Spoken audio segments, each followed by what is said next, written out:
My wind chimes were apparently a war crime. Karen and her sister, self-appointed queens of the HOA, decided their jangling was a personal attack on their sanity. It was a warm July evening when I first noticed the sisters Karen, with her trademark sneer and a body that seemed to carry the weight of her grudges, and Linda, her wiry sidekick with a clipboard always at the ready storming down my street. They weren't just neighbors. They were the neighborhood's unofficial dictators, ruling our cul-de-sac with an iron fist wrapped in floral polyester. I'd moved to this quiet suburb 6 months ago, seeking peace after a chaotic city life. My little house, with its modest garden and those wind chimes, a gift from my late grandmother, felt like a sanctuary. The chimes sang softly in the breeze, a delicate melody that reminded me of her laughter. But to Karen and Linda, they were a felony. "They're too loud," Karen had bellowed through my screen door one afternoon, her face redder than her over-applied blush. "The HOA has standards, and you're violating them." Linda nodded furiously, scribbling something on her clipboard like she was documenting evidence for a trial. I tried reasoning. "They're just wind chimes. They barely make a sound." But Karen's eyes narrowed, her chins quivering with indignation. "We'll see about that," she hissed, and they stormed off, leaving me with a sinking feeling. I didn't know then that this was just the opening act of their vendetta. Days later, a letter arrived from the HOA citing excessive noise and demanding the chimes' removal. I ignored it, partly out of stubbornness, partly because I knew the chimes weren't loud enough to wake a napping cat. That's when the sisters escalated.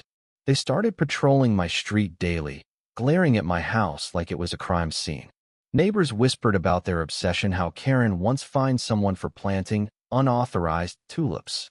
I should have seen the storm coming, but I underestimated how far a Karen's wrath could reach. It all exploded on a Thursday evening. I was watering my petunias when I heard Karen's voice, shrill and unmistakable, from the sidewalk. "Take those chimes down, or we'll do it for you," she shouted. I turned to see her and Linda marching toward my yard, Karen's floral dress billowing like a battle flag. Linda clutched her phone, recording, as if they were starring in their own reality show. I set down the hose, heart pounding. "You're on private property," I said, trying to keep my voice steady. "Leave." Karen laughed, a harsh, grating sound. "Private property? This neighborhood belongs to the HOA, and we're the HOA. She stomped forward, her bulk knocking over a potted plant. Before I could react, she grabbed the wind chimes from my porch, yanking them so hard the strings snapped. The chimes clattered to the ground, their delicate notes silenced. I lunged forward, more out of instinct than plan. "Those were my grandmother's," I shouted, my voice cracking.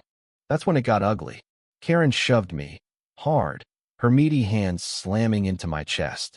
I stumbled back, catching myself on the porch railing. Linda, still filming, cackled like a hyena. "Keep going, Karen. Show her." I scrambled for my phone, hands shaking, and started recording too.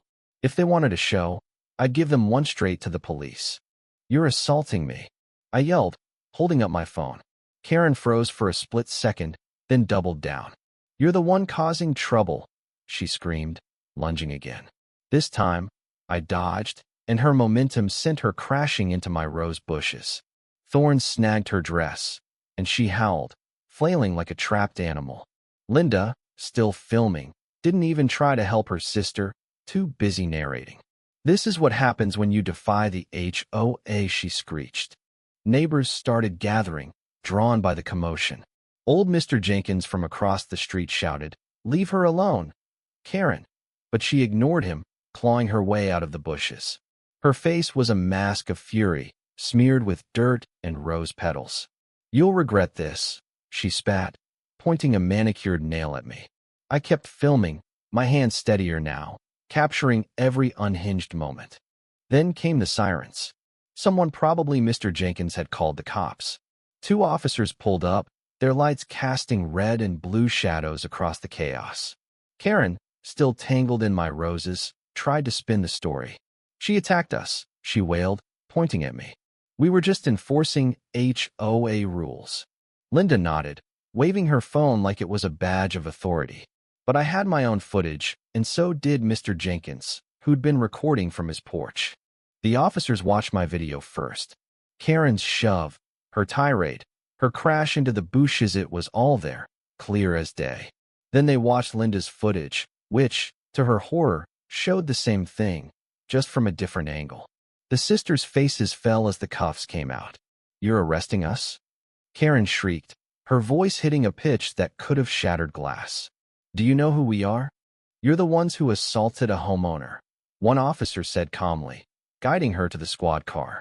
Linda, still clutching her phone, tried to argue, but the second officer took it as evidence. The crowd of neighbors cheered quietly as the sisters were loaded into the car, Karen's floral dress now torn and streaked with mud. The aftermath was surreal. The HOA held an emergency meeting the next week, and the sisters were stripped of their positions. My chimes went back up, louder than ever, thanks to a new set I bought to replace the broken ones.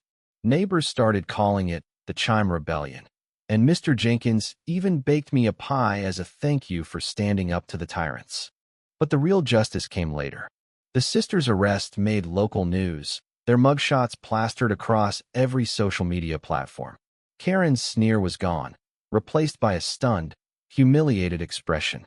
Linda looked like she'd been betrayed by her own script. They faced charges for assault and trespassing, and the HOA fined them for conduct unbecoming of board members. Karma, it seems, had its own set of chimes, and they rang loud and clear. I still hear from neighbors about the sisters' downfall. Some say Karen moved to another town, too embarrassed to show her face. Others claim Linda's still out there, plotting her comeback with a new clipboard.